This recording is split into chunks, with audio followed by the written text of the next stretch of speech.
Remember this?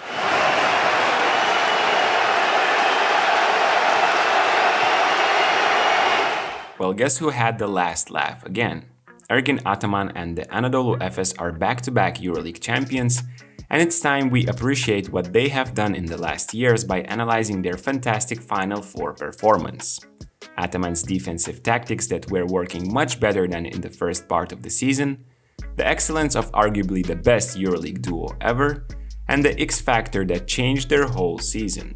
The semifinal started with Efes having problems with Mustafa Fall. Olympiacos ran their pick-and-roll plays not looking directly to score from them, but searching to give Fall a possibility to catch the ball deep because of how Pleiss were defending the two-man action.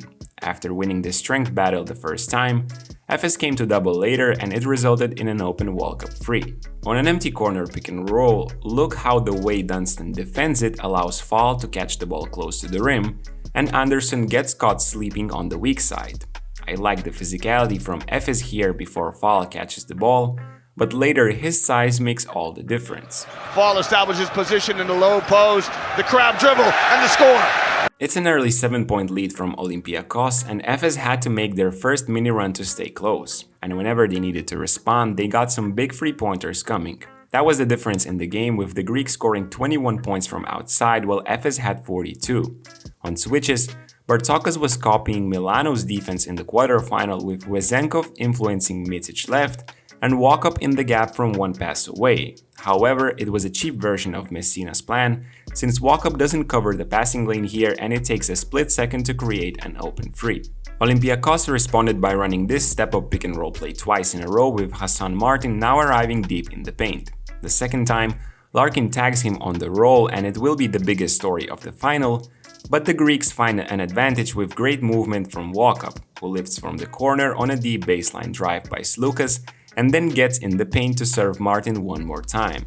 Every little mistake when you play against the greats like Micic and Larkin can get punished super quickly. On this empty corner pick, Walkup is maybe a step too far away from Micic and opts in to go under Dunston's screen. The MVP feels a bit of room to breathe and steps into a free. On the next play, Larkin sees Fall on him, tries to attack, but Olympiacos do a great job of switching back only to get punished by the same thing again. McKissick stunts hard from one pass away, it's the easiest pass in the world for Larkin, and Micic get Efes in front right before the halftime. In the third, it was Anadolu who landed the first punch. Oli decided to mix it up a bit on their defense, icing the side pick and rolls. Doesn't take long until Singleton reads it, pops back and swishes another long one for Efes. With Dunston involved in the two-man game, he flips the angle of the screen and Larkin drops a short roll pass, making him a creator. Dorsey was helping from the very beginning from the corner, and Bryant is open. Last year's NBA champion was a huge factor in the semifinal, converting on all opportunities that the gravity of Larkin and Micic created. Again. And another three from the corner! When talking about Efes, we often get overwhelmed by their offensive power. In the second half of this season, they managed to show solid defensive plays as well.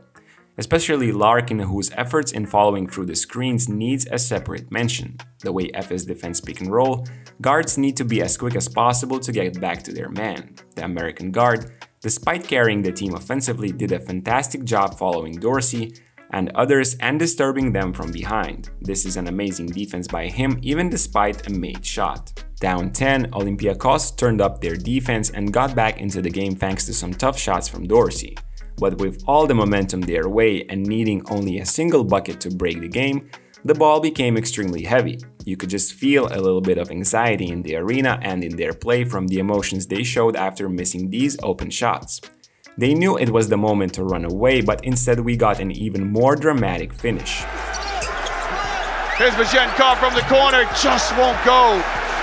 With the game tied at 74 and the last shot belonging to Efes, Ergin Ataman calls a play called Fist 4 for Micic and to play it with 6 seconds left. So if you're Efes, the worst outcome for you is to go to overtime. Fist simply means pick and roll, and 4 refers to the position of the guy setting the screen.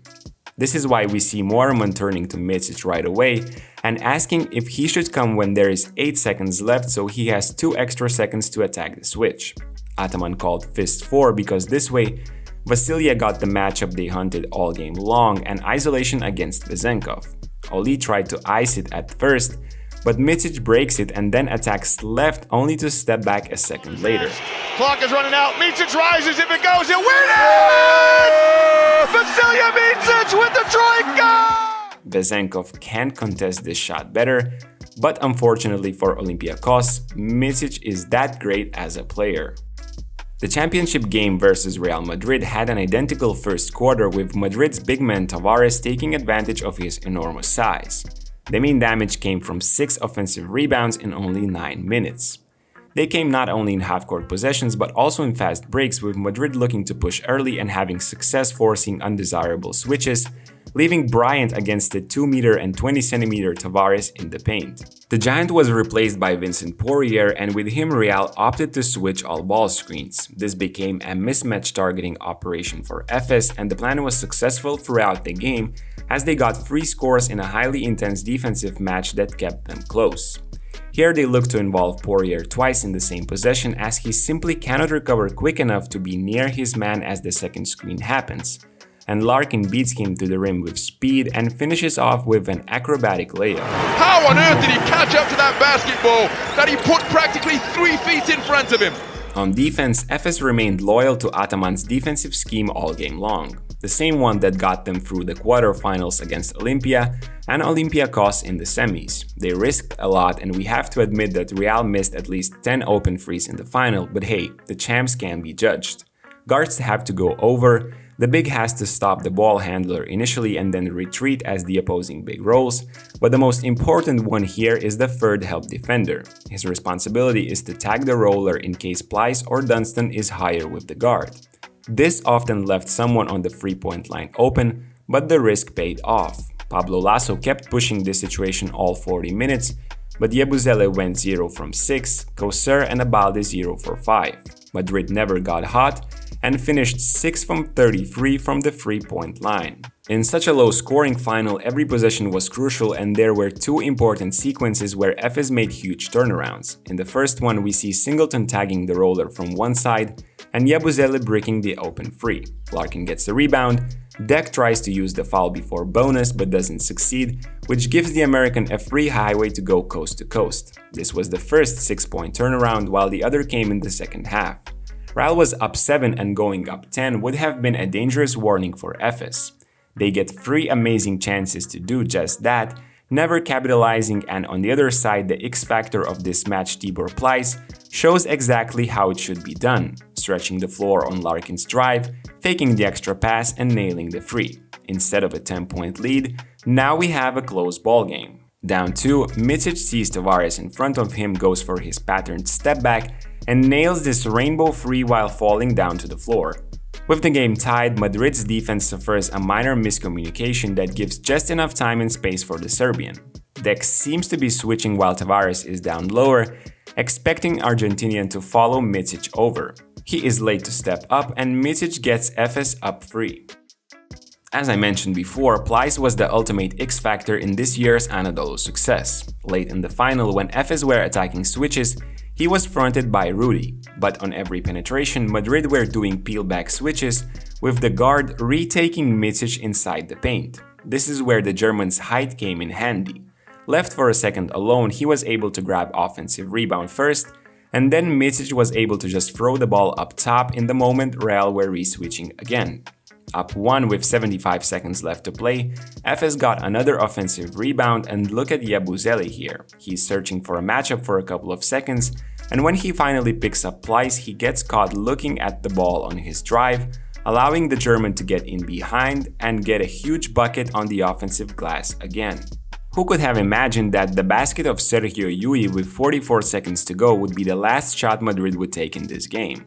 Real fouled twice since they had 2 fouls to give, and Efes were left with 17 seconds on the game clock and 14 seconds on the shot clock. With no live ball timeouts in Europe, even if you get a clean defensive rebound, this would have left at best a half-court shot for the title. This was an obvious mistake from Pablo Lasso, which allowed Anadolu Efes to start their second party in 2 years. Congratulations to their fans on an amazing accomplishment. Let me know your thoughts about the Final Four in the comment section down below. and I'll see you in the next video. Scenes erupt here at the Stark Arena in